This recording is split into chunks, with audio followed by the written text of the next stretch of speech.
Hello friends, അസ്സലാമു അലൈക്കും. Welcome back to my channel. അപ്പോൾ ഇന്ന് ഞാൻ വന്നിട്ടുള്ളത് ക്യാരറ്റിൻ്റെ ഒരു ഫ്രൂട്ട് സാലഡിൻ്റെ റെസിപ്പി ആയിട്ടാണ്. അപ്പോൾ നമുക്ക് ഇഫ്താറിൻ്റെ സമയത്തൊക്കെ റെഡിയാക്കി എടുക്കാൻ പറ്റിയിട്ട് നല്ലൊരു റെസിപ്പിയാണ്. അപ്പോൾ അതിന് വേണ്ടിയിട്ട് ഒരു 2-3 ക്യാരറ്റ് ചെറുതായിട്ട് അരിഞ്ഞത് ഞാൻ കുക്കറിൽ ആവശ്യത്തിന് വെള്ളവും ഉപ്പും ചേർത്തിട്ട് വേവിച്ച് വെച്ചിട്ടുണ്ട്. അതൊരു മിക്സിയുടെ ജാറിലേക്ക് ചേർത്ത് കൊടുക്കുന്നുണ്ട്. ഇനി അതിലേക്ക് ഒരു കപ്പ് പാലും ഫ്രഷ് ക്രീമാണ് ഞാൻ ചേർത്ത് കൊടുക്കുന്നത്. അതിന് പകരം നിങ്ങൾക്ക് കണ്ടൻസ് മിൽക്കൊക്കെ ചേർത്ത് കൊടുക്കാം. ഫ്രഷ് ക്രീം ഞാൻ വെറുതെ ചേർത്ത് കൊടുക്കുകയാണ്. അത് വേണമെങ്കിൽ നിങ്ങൾക്ക് സ്കിപ്പ് ചെയ്യാവുന്നതാണ്. ഇനി ആവശ്യത്തിന് പഞ്ചസാരയും ചേർത്തിട്ട് നമ്മൾ ജ്യൂസൊക്കെ അടിക്കുന്ന പോലെ നല്ല രീതിയിൽ അരച്ചെടുക്കണം മിക്സിയുടെ ജാറിലിട്ടിട്ട്. ഇനി ഇതെല്ലാം ഒരു ബൗളിലേക്ക് മാറ്റുകയാണ് വേണ്ടത്. നമ്മൾ പഠിച്ച് വെച്ചിട്ടുള്ളത് ഒരു ബൗളിലേക്ക് മാറ്റിയിട്ടുണ്ട്. ഇത് പെട്ടെന്ന് റെഡിയാക്കി എടുക്കാൻ പറ്റുന്ന ഒരു സലാഡിൻ്റെ റെസിപ്പിയാണ്. കാരണം ഇനി ഇതിലേക്ക് ഫ്രൂട്ട്സ് അരിഞ്ഞിട്ട് കഴിഞ്ഞാൽ നമ്മുടെ പരിപാടികൾ തീർന്നു.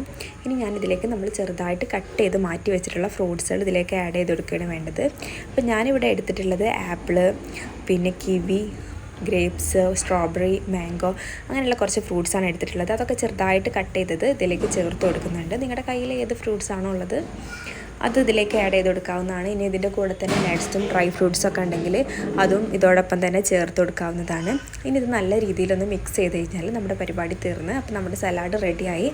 അപ്പോൾ ക്യാരറ്റിൻ്റെ ഈ ഫ്രൂട്ട് സാലഡ് എന്തായാലും ഒന്ന് ഇഫ്താറിൻ്റെ ടൈമിൽ ട്രൈ ചെയ്ത് നോക്കുക.